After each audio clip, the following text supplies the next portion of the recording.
우리는 이사야서가 역사적 배경을 세 가지로 가지고 있는 것을 잘 알고 있습니다. 1장에서 39장까지 아마 역사적 배경은 이스라엘이 망하는, 북이스라엘이 망하는 시대와 남왕조의 멸망기까지 배경으로 가지고 있고 40장부터 55장까지는 바벨론 포로 시기를 역사적 배경으로 가지고 있고, 그리고 56장부터는 귀환하여 새로운 성전을 세우고 새로운 나라를 세워나가는 과정에서의 신앙생활을 배경으로 갖고 있는 것으로 우리는 이해합니다. 이 각각에는 그 역사적 현실을 이해할 수 있는 하나님이 제시하시는 세계관이 있습니다. 제1차적 세계관은 원칙과 심판의 세상이었습니다. 이스라엘이 하나님과의 약속을 어기고 그 신앙을 성실히 수행하지 않을 때 받게 되는 보응, 심판이 그 세계의 질서며 그 하나님의 일하시는 그 심판의 기준이었다면, 제2차 세계관에서는 자신들의 잘못으로 초래한 다른 나라의 포로된 징벌의 자리에서 하나님께서 그들을 용서하시고 회복하시고 구원해내시는 약속으로, 은혜로, 구원으로 제시되는 세계관이었습니다. 하나님의 약속이요, 비전입니다.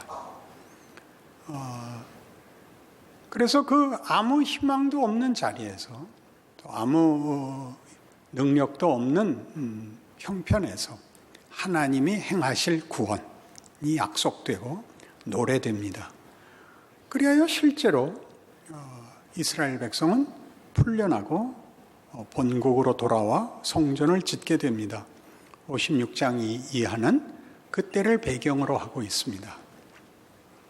문제는 제1차 세계관이 제시했던 원칙과 심판의 세계가 제2차 세계에서는 하나님의 은혜라는 약속과 능력 속에서 그 심판의 결과를 뒤집는, 반전하고 회복하고 승리케 하는 나라로 약속되었고 실현되었는데, 그렇다면 당연히 있어야 될 제1차적 세계관을 형성했던 원칙과 심판이 소멸되지 않고 아직도 책임과 요구를 가지고 이스라엘 백성을 다그치고 있다는 현실입니다. 이스라엘은 돌아왔으나 분명히 회복되었고 성전을 재건축하고 조국을 찾았으나 그 현실은 2차적 세계관이 약속되었던 것이 기대했던 것과는 달랐습니다. 그들은 기쁘고 평안하고 형통하지 않고 괴롭고 고단하고 의심과 불안과 체념 속에 살아야 했습니다. 우리 56장을 시작하면서도 안식일을 지키라 라는 제1차적 세계관에서 요구되었던 율법이 아직도 강력한 요구로 등장했던 것처럼 58장도 금식이 거론되고 있습니다. 이 금식 문제에 오자 갑자기 시작을 이스라엘 백성들이 한 질문을 받아서 하나님께서 저들을 꾸짖는데, 우리가 금식해도 왜 돌아보지 않습니까? 우리가 기도를 해도 왜 돌아보지 않습니까? 를 저들의 질문을 꺼내서, 이것은 내가 원하는 금식도, 내가 원하는 기도도, 내가 원하는 제사도, 내가 원하는 신앙도 아니다. 너희는 밥을 굶는 게 금식이라 그러고, 내가 원하는 금식은 관용과 용서와 회복과 헌신과 사랑이다. 이렇게 맞받아치십니다. 그러니 제2차 세계관에서 극복되고 그 안에서 자체로 소멸되어야 할 제1차 세계관이 다시 요구되면서 2차 세계관이 들어옴으로 인하여 1차 세계관이 어떻게 변하는가를 보여주는데, 제1차 세계관에서 우리에게 요구되었던 율법은 지켜야 할 것, 원칙 정도가 아니라 내용을 담는 것이어야 된다. 이렇게 변하기 시작을 하는 겁니다.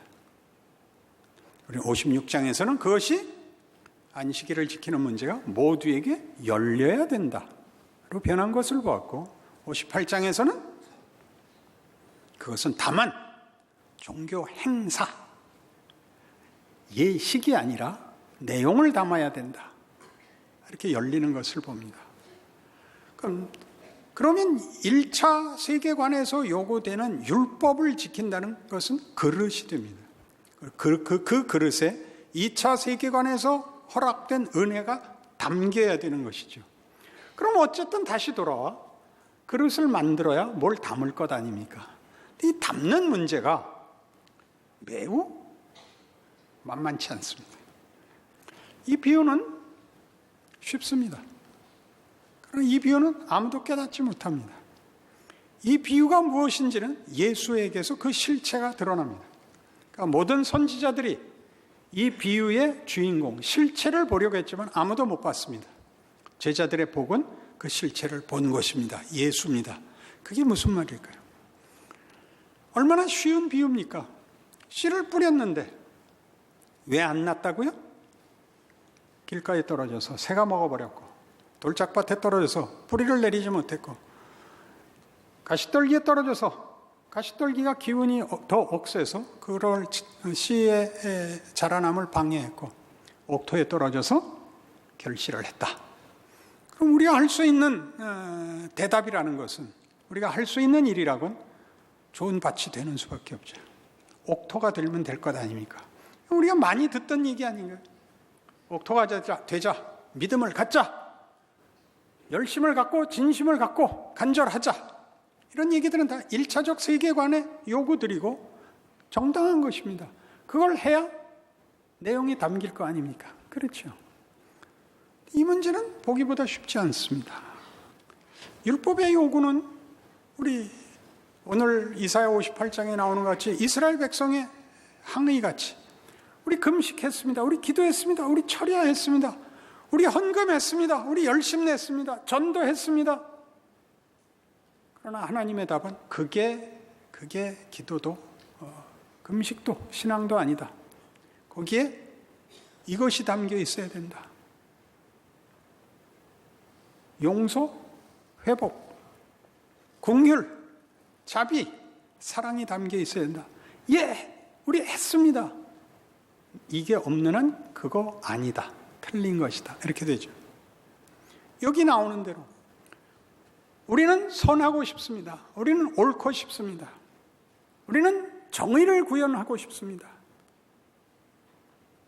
그러나 하나님께서 내용을 담아주시지 않는 한 우리가 구한 의는 언제나 폭력에 불과합니다. 옳고 사랑을 하는 사람은 없습니다. 옳으면 지랄을 떨죠.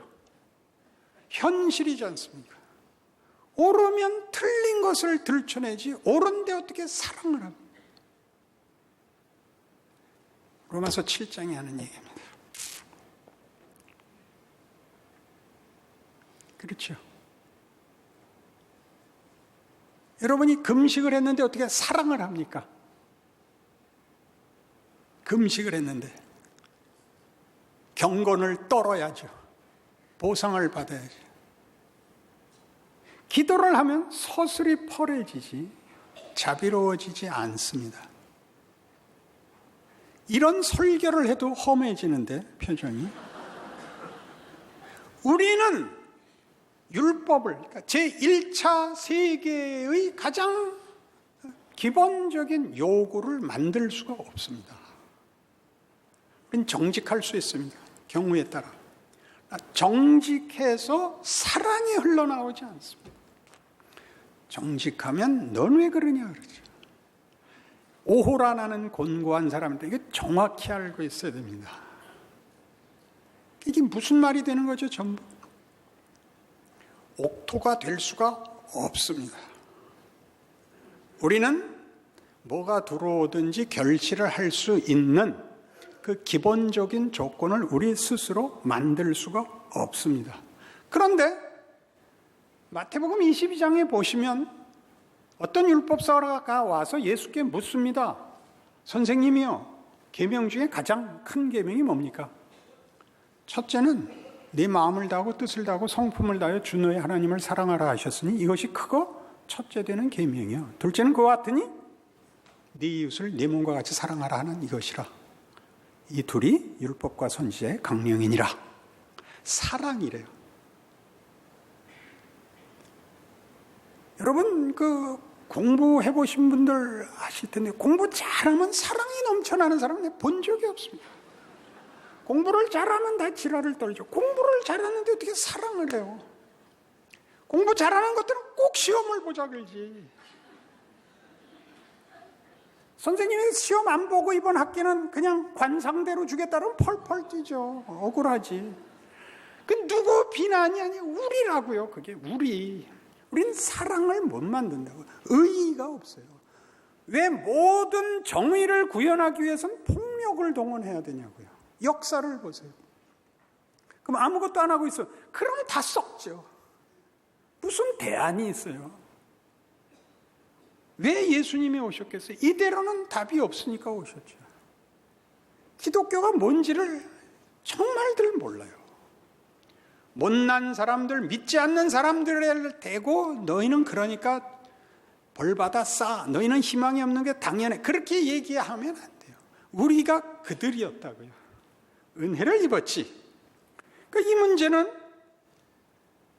조금 다른 문제가 되는 겁니다. 옥토가 되면 결실할 수 있다. 우리는 율법을 지켰습니다. 오늘 본문 그대로라니까요. 너희는 율법을 지킨 것이 아니다. 율법을 제대로 지키면 그 내용에 사랑이 나와야 된다.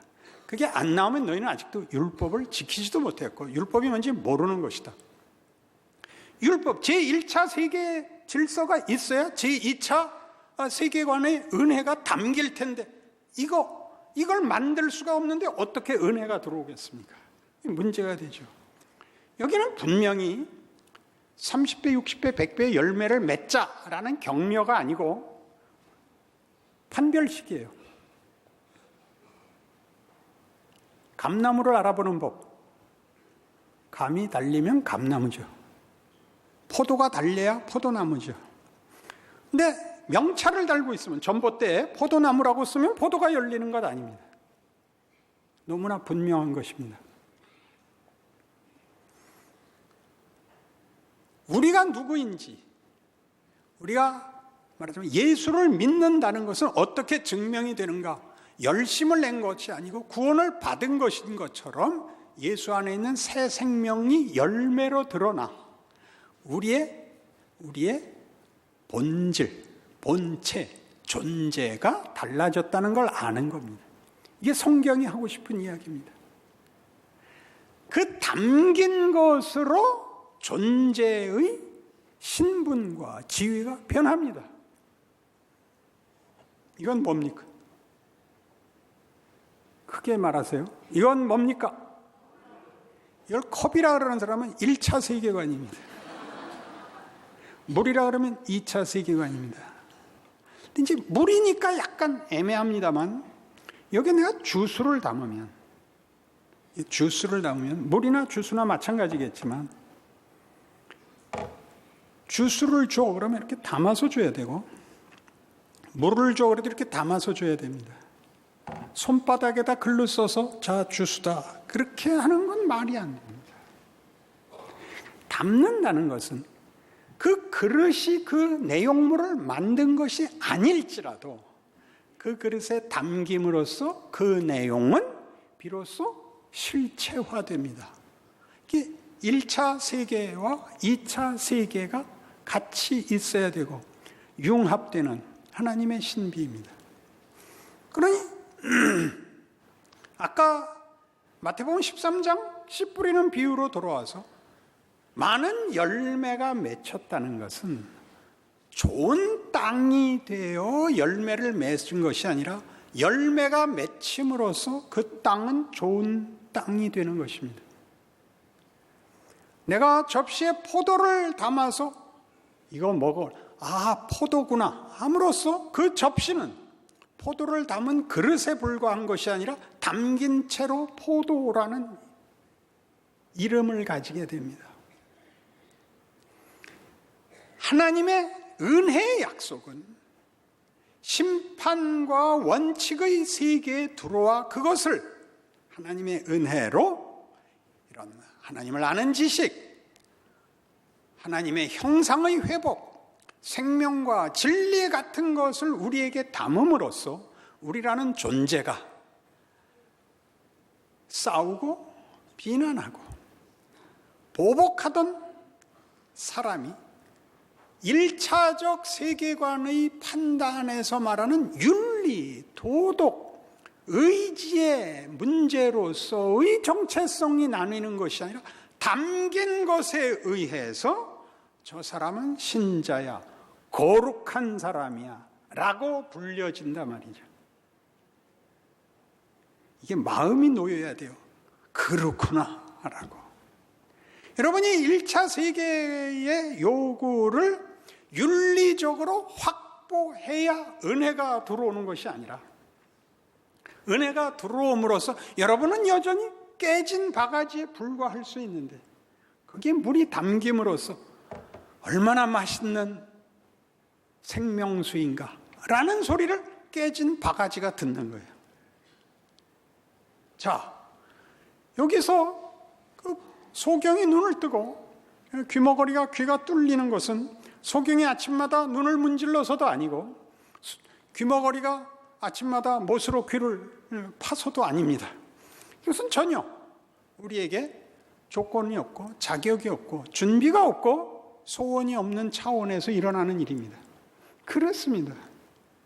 우리 안에 담기는 것이 먼저 있습니다. 뭐죠? 신앙 고백. 신앙 고백은 사실은 이유가 없습니다. 그날 왜 눈물이 났는지, 왜 나는 예수를 믿는다고 그날 고백을 했는지, 왜 성경을 보면 눈물이 나는지, 그리고 나는 아무 재미가 없어도 주일날 어디 못 가고 교회에 와서 자야 되는지 그냥 아무도 모릅니다. 들어와 있는 겁니다. 나는 아직 밭을 고치지 않았는데 열매는 들어와 있어서, 은혜는 들어와 있어서 어쩔 줄을 모르겠는데, 여러분 보고 신앙생활을 잘하라 그러면 순서상 제1차 세계관의 요구로부터 출발을 하려고 합니다. 회개하고, 회개하면 예외 없이 비난하고, 우리 교회는 사랑이 없어, 우리 교회는 이상해, 한국 교회는 위기에 처해서, 이런 아무 쓸데없는 얘기에 붙잡혀갖고 원래 자기가 왜 돌아보기로 했는지 은혜를 받아서 열매가 들어와서 이미 30배, 60배, 100배 이 부인할 수 없는 이 영적 갈증과 어떤 소원과 목마름과 그리고 행복에 대해서 더 많이 갖고 싶어서 출발을 한 게 그만 여기서 맥혀가지고 늘 이게 혼동이 돼서 성가대는 앞으로 이렇게 줄 맞춰서 앉아야겠어부터 시작해서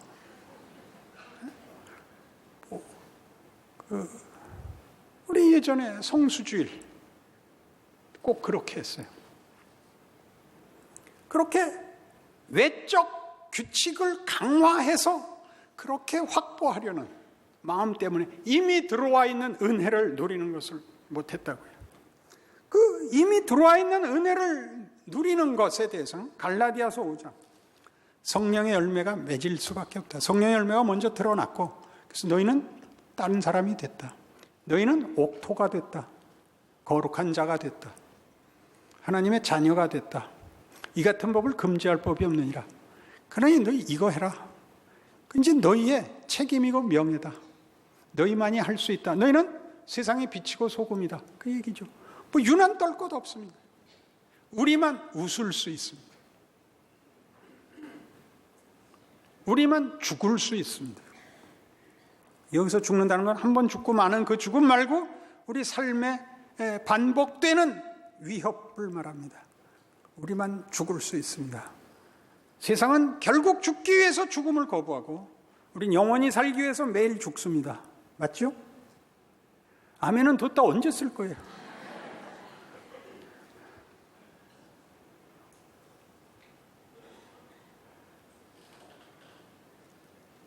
기독교라는 신앙이 가지는 신비입니다. 하나님이 일하시는 하나님의 능력이요 지혜입니다. 우리가 맞닥뜨리고 있는 현장은 사실 가장 극적인 조건이죠. 가장 극적인 조건. 좋은 컵에 담아놓은 좋은 내용 말고 가장 아닌 것에 담긴 가장 좋은 것이시죠. 훨씬 극적이죠. 훨씬 더 자랑스럽죠. 그렇지 않습니까? 그 물 먹으려고 온 집안을 다 물은 안 나오고 그릇을 다 뒤졌는데 없어서 마지막에 그 비싼 도자기 들여다봤더니 속에 아무것도 없죠. 도자기에 물 받아놓은 건 본 적이 없습니다. 왜 물을 받아놓겠습니까? 물은 싸고 도자기는 비싸니까 물 안 담가놓죠. 그러나 물이 중요하죠. 물을 담는 그릇, 생명을 담는 그릇, 영광을 담은 그릇, 부활을 담은 그릇, 그게 우리죠. 겉으로 보기에 초라하고 겉으로 보기에 아무것도 아닌 것 같은 예수님 당신에게도 그대로 적용됐던 우리의 보기에 흠모할 만한 아름다운 것이 전혀 없는 거기다 담은 하나님의 지혜, 우리를 향한 그의 의지, 우리에게 준 비교할 수 없는 가치, 이런 것들입니다. 그것이 신자요 신앙인으로 사는 것입니다.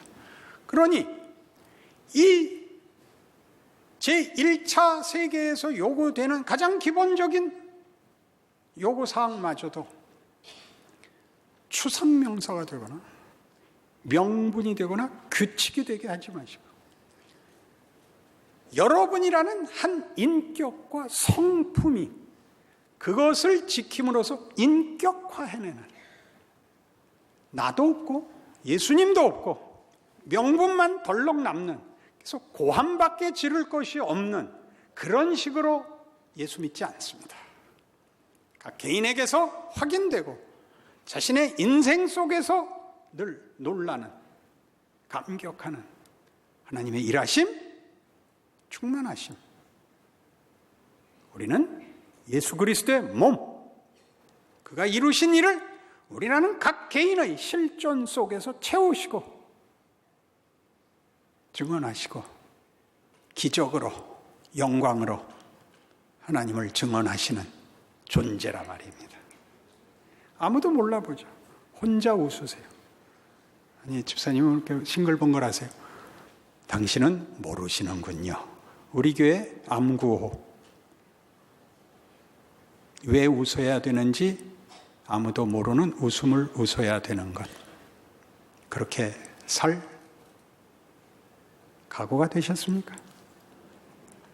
기도하십시다.